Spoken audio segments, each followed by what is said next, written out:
You know the box. Your mother's, or your grandmother's. The brooches on top, the tangled chains, the single earring that lost its partner years ago. And then, underneath all of that, pushed into the corner, the strange things. A little hook with nothing on the end of it. A tube of silver that will not open. A pin far too long to be a brooch pin. Something with a chip of red coral at one end and a whistle at the other. Nobody left in the family can name them. So they get called the odds and ends, they go into a sandwich bag, and the sandwich bag goes to the church sale or the donation box. Tonight I'll tell you what each one is and how to check yours. Because a jewellery box is not really a jewellery box. It is the drawer where a woman kept the small metal things she used every single day. Number 1 is the object I'd rather you never sold at all. And near the end, you'll see why several of these strange little things may never have been separate objects in the first place. Number 15. The little hook nobody can identify, 4 or 5 inches long, a turned handle, then a slim steel shaft, then a small blunt hook at the working end. People guess crochet, people guess shoehorn, most people guess broken. It's a glove buttoner. Ladies' gloves fastened with a row of tiny buttons up the inside of the wrist, and you cannot possibly do those up with the hand that's already inside the glove. So the hook went through the buttonhole, caught the button, and pulled it back through. Twice a day, for most of a lifetime, in a great many American households. The steel hook is the boring half. The handle is the half worth looking at, because handles were made in sterling, in mother of pearl, in carved bone and horn. So turn it over and look along the silver, right where the steel enters the handle. That's the flat spot, and flat spots are where marks hide. If it's English silver, you may see a little row of stamps, and this is worth learning once because you'll use it all night. A small walking lion, seen from the side, means sterling. An anchor is the Birmingham Assay Office. A single letter inside a shaped shield is the year it was assayed. And 2 or 3 initials are the maker. Charles Horner of Halifax is a name that turns up often on small pieces like this. One thing people get wrong. The steel shaft rusts and pits, and a pitted hook makes the whole object look ruined. It doesn't condemn the handle. Read the handle, not the hook. Number 14 is usually mistaken for damage. A flat little hinged box, about the size of your palm, sometimes engraved beautifully on the lid, and the underside is covered in fine grooves that look like somebody dragged it across concrete. Nobody dragged it anywhere. That is a Vesta case, and the grooves are the striker. It carried short wooden matches, called Vestas, and you struck the match on the ribbed base of the box. They were made from roughly the middle of the 1800s until cigarette lighters took over. 2 things to look at. First, the hinge and the spring. A Vesta case that won't snap firmly shut has lost the one job it was built for. Second, the striker itself. Worn smooth means somebody carried this in a pocket for years. Sharp and unworn usually means it was a gift that stayed in a drawer. And look for engraving, because these were presentation objects. Initials, a date, the name of a club, a works, a regiment. That engraving is the difference between an object and somebody's object. Please don't test the striker. An old match head and a 100-year-old silver box do not need to meet each other on your kitchen table. Number 13. The pin that's far too long and far too plain. 2 or 3 inches of metal, a decorated head, a proper catch. It looks like a brooch somebody stretched. It's a lingerie pin. Or a sash pin, or a lace pin, depending on the decade and which magazine you read. It held a sash, a jabot, a collar, a shawl, the shoulder strap of an undergarment. Women bought them by the pair and by the dozen. Here's a trick almost nobody teaches, and once you know it, you'll use it on every pinned piece you own. Turn it over and look at the catch. A simple open hook that the pin just drops into with nothing to close it is the oldest style. Generally speaking, before about 1900. A small round cover you rotate with a fingernail came in around the turn of the century. A lever that snaps shut, like a modern brooch, came later still. Catches do get replaced, so this isn't proof of anything on its own. But if you lay out 3 pinned pieces from one box and find 3 different catches, you're looking at a box that was filled across 3 generations. That's the sort of thing a family forgets and the metal remembers. Number 12. The thimble. There's almost always one, sometimes 3, rolling loose in the bottom or sitting inside a teacup, and it reads as the least important thing in the house. Many are solid silver and some are gold. The American story here is a good one.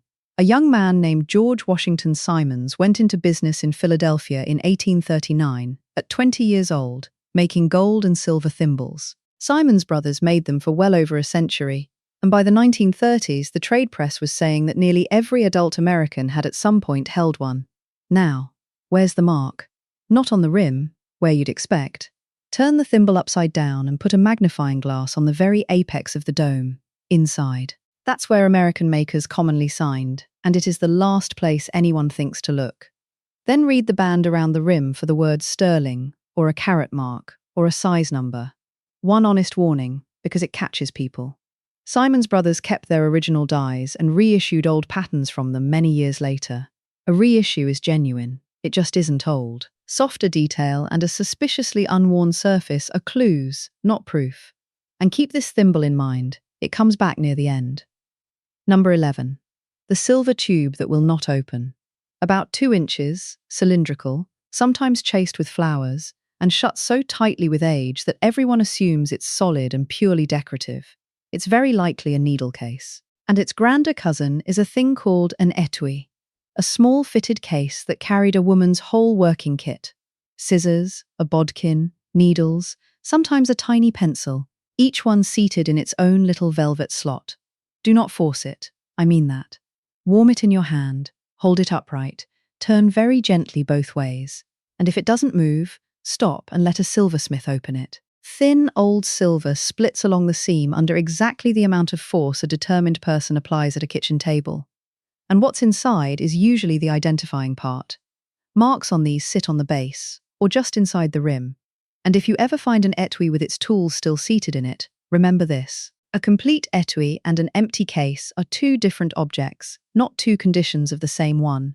Once those little tools are separated, they don't come back. Please don't sort them out to sell them faster. Number 10. The pair of buckles that were never on a belt. 2 matching squares or ovals of worked metal, and no strap or belt anywhere in the house. Everybody assumes something fell apart. Nothing fell apart. Those are shoe buckles, or garter buckles. They fastened a pair of shoes or a pair of garters, they were made and sold in pairs, and they're sitting in the box together because that's how they lived. So count them first. 2 is an object. 1 is half an object. And half of a pair is worth considerably less than half the price of a pair, which is a distinction that costs families money every week. Then look on the underside of the frame, because silver-mounted buckles were assayed like any other silver. And a word on kindness. Don't straighten a bent buckle, and don't have one polished before someone who knows them has looked at it. Thin-worked silver is the easiest thing in the world to ruin with good intentions. I've seen far more small silver destroyed by a well-meant cloth than by anything else. Number 9. The pencil that isn't a pencil. Slim, metal, often with a small loop at one end and a collar you can twist. Some of them telescope down shorter than a matchstick. People think fountain pen. People think broken. It's a propelling pencil, a mechanical pencil. And the first British patent for one was taken out in 1822 by an engineer named John Isaac Hawkins and a silversmith named Sampson Morden. Here's the part worth remembering, because it's the closest thing to a dated birth certificate in this whole box. Morden went into partnership with a stationer named Gabriel Riddle, and during those partnership years, the pencils were marked with 4 letters, S, M, G, R. After the partnership ended, the mark became S, Morden and Company. So if you read S meters GR on the barrel of a pencil in your grandmother's box, those 4 letters narrow it to the Morden Riddle period in the 1820s and 30s. 4 letters. That's it. Read all the way around the barrel and the collar, holding your light from the side so worn stamps throw a shadow. Then twist the mechanism gently and see whether it still travels. On these, working really does matter. Number 8. The buckle with a name and a date on the back. This one is bigger than the shoe buckles, often 2 interlocking halves, usually silver, and engraved on the reverse with initials and a year, sometimes with a hospital, a school, a town. Families keep these because somebody earned one. Presentation buckles were given at graduations and retirements, and above all to nurses, whose training schools issued a silver buckle at qualification. She wore it on the belt of her uniform for a working life. Let me be plain about money here, because I'd rather you weren't disappointed. Many of these are modest in value. The silver in one isn't going to change anybody's year. What isn't modest is the documentation. a named woman, a dated qualification, a named training school. Read the back. All of it, every word, under good light. Because that is a traceable American life, and traceable is the rarest quality in this entire subject. A dealer can sell 1,000 generic silver buckles with one line of description. Nobody can sell one named nurse's buckle without an hour of research that no customer will pay for. So the research doesn't happen, and the name on the back stays unread. You may be the only person who will ever read it. Quick note, then straight back. If you enjoy this sort of thing, subscribing helps. And I'm not an appraiser. Nothing here is an appraisal, and if you find ivory, tortoiseshell, or old coral, check current federal and state law before selling or shipping it. Number 7. The eyeglasses with a handle. 2 lenses in a frame, folded flat, with a long ornamental handle and often a small loop for a chain. Most people file them under costume prop. They're lorgnettes, and they weren't for a woman with poor eyesight. They were for a woman who had poor eyesight and absolutely no intention of admitting it in public. You raised them, you looked, you dropped your hand. The whole business took 2 seconds. There's a great deal of social history folded into that little hinge. The mechanism is the interesting part. The better ones open by a spring, so the lenses throw out of the handle at a press of the thumb. Try it gently. A spring that still works is what separates a good one from a decorative one. Marks sit along the handle, or around the collar where the lenses join it. And put a glass on the lenses themselves. Old glass often shows faint waviness and tiny bubbles, where a modern replacement is flawlessly flat. Never put these in water, and never in an ultrasonic cleaner. The lenses are seated in soft metal and old cement, and both fail. Number 6. The little box with holes in the lid. A small hinged silver box. And when you open it, there's a second lid inside, pierced all over with a pattern of holes. Or sometimes a flat bottle, no bigger than your thumb, with a screw stopper. The pierced one is a vinaigrette. Inside that grill sat a scrap of sponge soaked in scented vinegar, and a woman held it under her nose in a crowd, in a sick room, on a street that smelled the way streets used to smell. The flat bottle is a scent flask, doing the same job with perfume.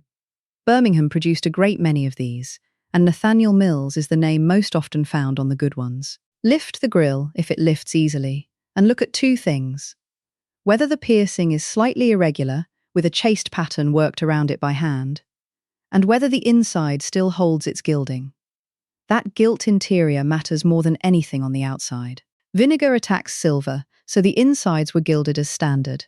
And a box that has kept its original gilding is a meaningfully better object than one scrubbed back to grey, which means never wash the inside, ever. That gilding is microns thick, and it's the first thing anyone who knows these will look at. Number 5.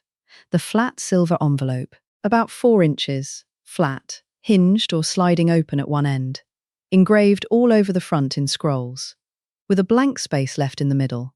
That's a calling card case. And the blank space isn't laziness. It was left for the owner's initials. An unengraved space usually means the case was never given, or bought for stock and never claimed. The most sought after are what the trade calls castle tops, with a raised view of a building worked into the lid. Nathaniel Mills again. Open it and look at the inside.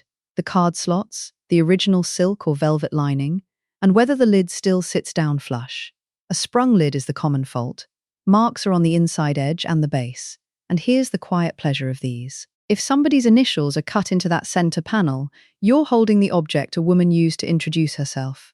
She handed her card to a housemaid at a front door, and that card, from this case, was how she announced that she existed. It's about as close to shaking a stranger's hand across 150 years as this hobby ever gets. Number 4. The heavy little swivel with a stone in it. A small gold or gilt mount, swinging in a swivel, holding a flat, polished stone, often carnelian, sometimes bloodstone, and it's usually loose in the box with nothing attached to it. It's a fob seal, and it may be the only object in the entire box that can name its own original owner. Turn the stone over and look at the flat face. If it's carved, you're looking at an intaglio, cut in reverse so that it prints the right way round when pressed into hot sealing wax. A crest, a monogram, an animal, a motto, which means the name of the family it belonged to is sitting in that stone, backwards, waiting. Here's how to read it, and it costs you nothing. Put your light at an angle so the carving throws a shadow. Photograph the flat face with your telephone. Then flip the image. A monogram that looked like nonsense becomes 2 or 3 readable letters the moment it's reversed. Don't press it into wax, or putty, or clay, or anything else. Carved stone chips along the edges of the cut, and those cut edges are exactly what a specialist examines. A crest identifies one family, which makes it awkward to sell to anybody else. So these are commonly described as just a Victorian gold fob, and the crest goes unread. The most identifiable object in the box is often the one sold most anonymously. Number 3. The pin that's 9 inches long. Very long, very thin, with a decorated head. Usually 2 or 3 of them standing in a tall, narrow pot that gets mistaken for a bud vase. That's a hatpin holder. Hatpins are the last physical trace of a period when American women wore enormous hats and had to anchor them to a head of hair in a wind. And they came with a genuine public controversy. You'll have read that in 1910, Chicago banned hatpins longer than 9 inches. The record is a little messier than that. The panic was real. Smithsonian Magazine has written about it, and city councils from Milwaukee to New Orleans took it up, along with police officials in Hamburg and Paris. But the Chicago Ordinance, as the New York Times reported it that March, regulated how far the point could protrude beyond the crown of the hat, 1/2 inch, rather than the length of the pin. Accounts of the 9-inch version differ, and some reports say the council declined to regulate length at all.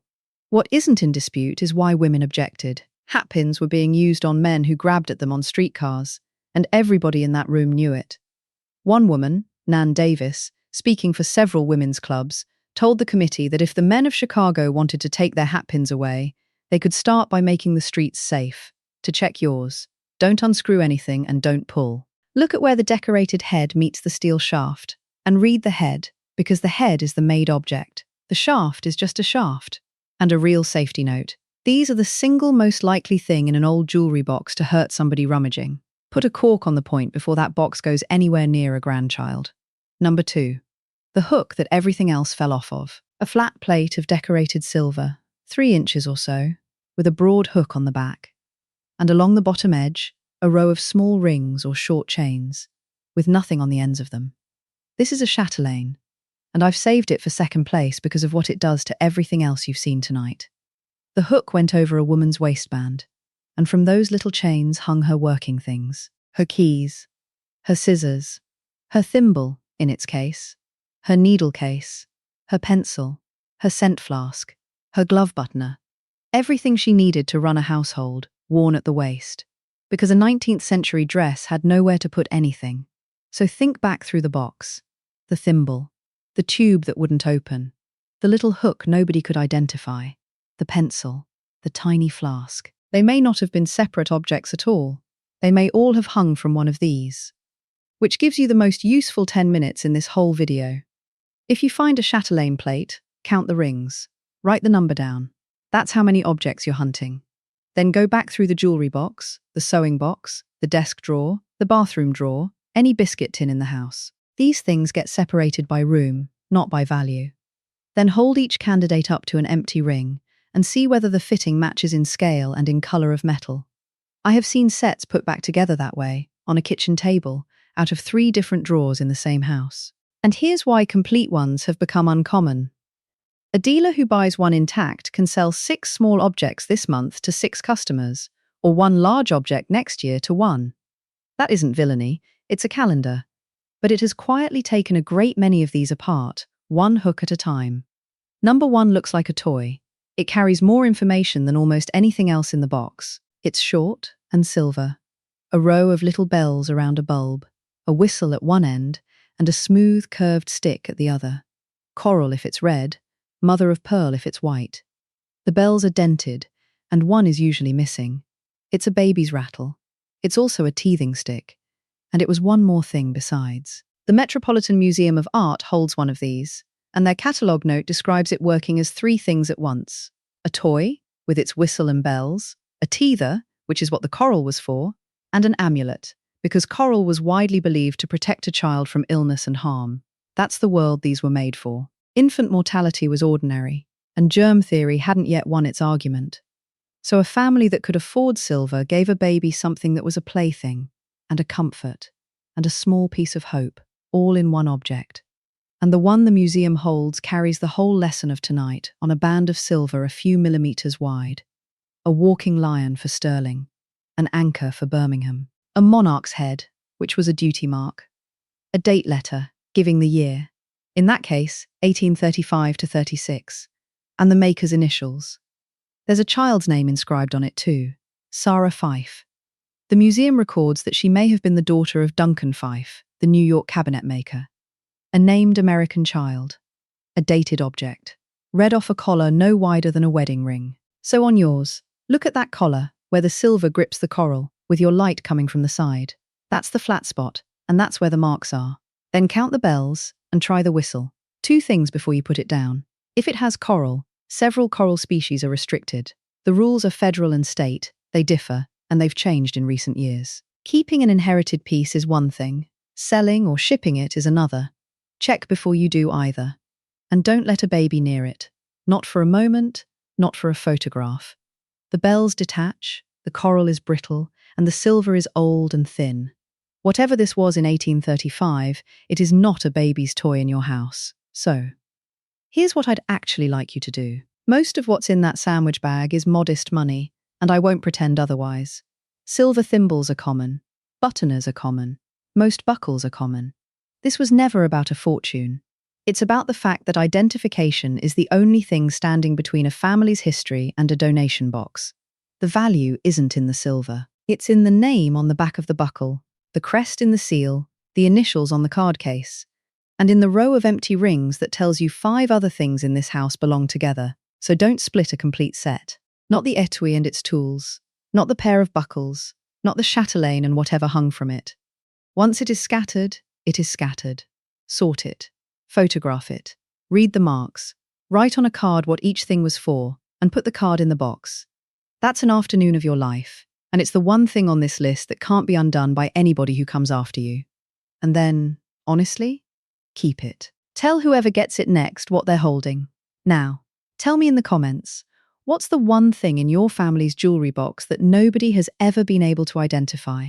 Describe it to me. The size, the shape, what it's made of, whether it opens. I'd like to have a go. Go and put the kettle on. Get the box down. Start with the odds and ends. I'll see you at the next one.